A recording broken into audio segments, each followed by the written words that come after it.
Well, right. Because I wanted to put him down to be a better basically. Right. And with that example you gave us on the streets, does it work from does it still work? Do you feel this above you if I go and say anything? Or does it have to be you know what? Even if you were going to be sarcastic and ironic, I think you should still act as though it was personal in order to leave these kind of stuff. Right? Yeah. So let's just say it was So let's just say it was yeah. Great. I know that you're the sexist, not me. This was like well, right. Because I wanted to put him down to be a better basically. Right. And with that example you gave us on the streets, does it work from does it still work? Do you feel this above you if I go and say anything? Or does it have to be you know what? Even if you were going to be sarcastic and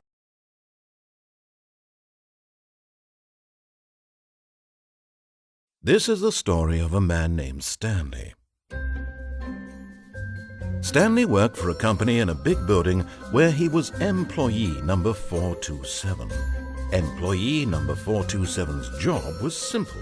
He sat at his desk in room 427 and he pushed buttons on a keyboard. Orders came to him through a monitor on his desk, telling him what buttons to push, how long to push them, and in what order. This is what employee 427 did every day of every month of every year. And although others might have considered it soul-rending, Stanley relished every moment that the orders came in, as though he had been made exactly for this job. And Stanley was happy.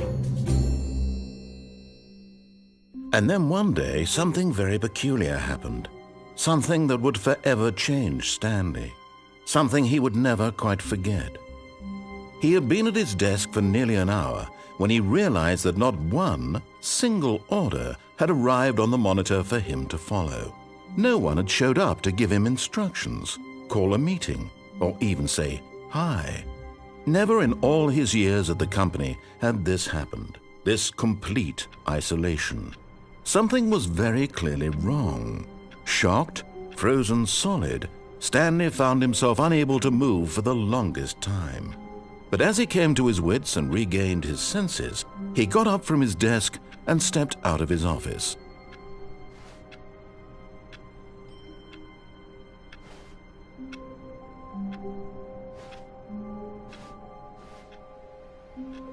All of his co-workers were gone. What could it mean? Stanley decided to go to the meeting room. Perhaps he had simply missed a memo.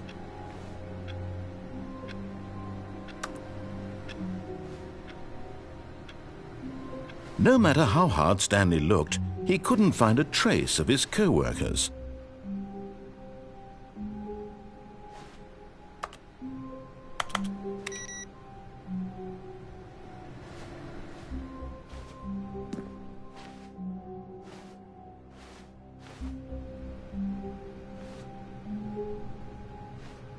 Stanley went around touching every little thing in the office, but it didn't make a single difference, nor did it advance the story in any way.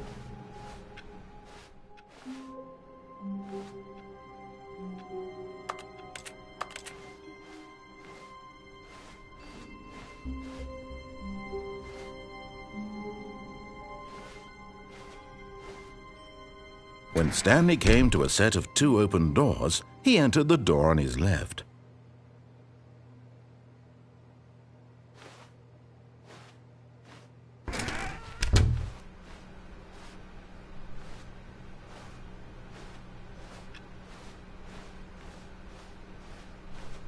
Yet there was not a single person here either. Feeling a wave of disbelief, Stanley decided to go up to his boss's office, hoping he might find an answer there.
Stanley stepped into the broom closet, but there was nothing here, so he turned around and got back on track.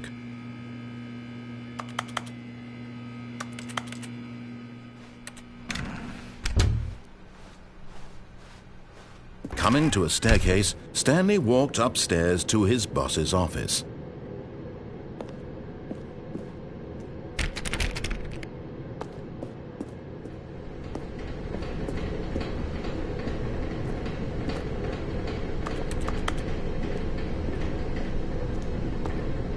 But Stanley just couldn't do it.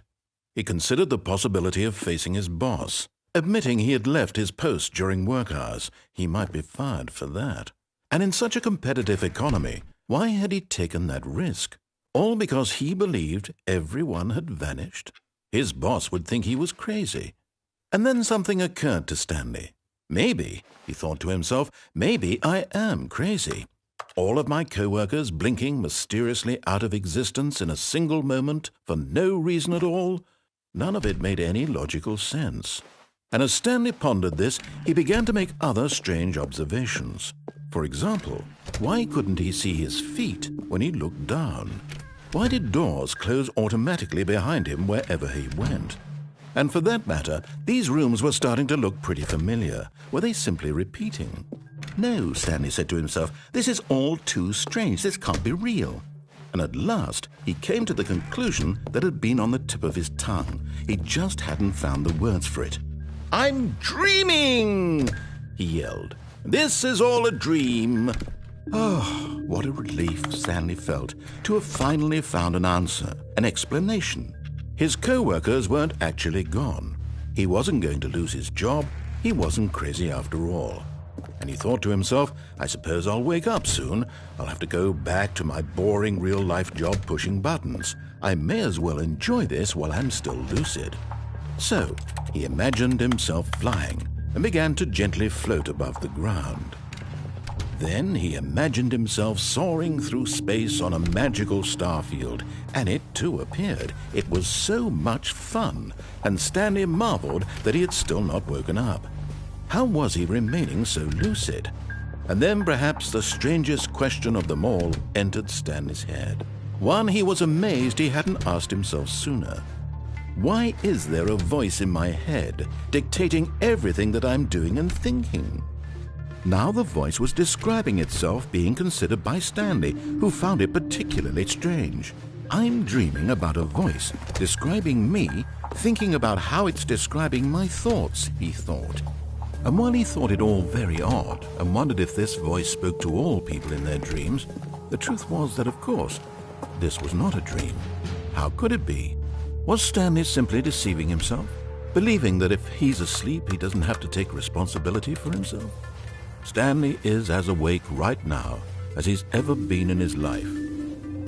Now, hearing the voice speak these words was quite a shock to Stanley. After all, he knew for certain, beyond a doubt, that this was in fact a dream. Did the voice not see him float and make the magical stars just a moment ago? How else would the voice explain all that? This voice was a part of himself too. Surely, if he could just... He would prove it. He would prove that he was in control, that this was a dream. So he closed his eyes gently, and he invited himself to wake up. He felt the cool weight of the blanket on his skin, the press of the mattress on his back, the fresh air of a world outside this one. Let me wake up, he thought to himself. I'm through with this dream. I wish it to be over. Let me go back to my job. Let me continue pushing the buttons. Please, it's all I want. I want my apartment and my wife and my job. All I want is my life exactly the way it's always been. My life is normal. I am normal. Everything will be fine. I am okay.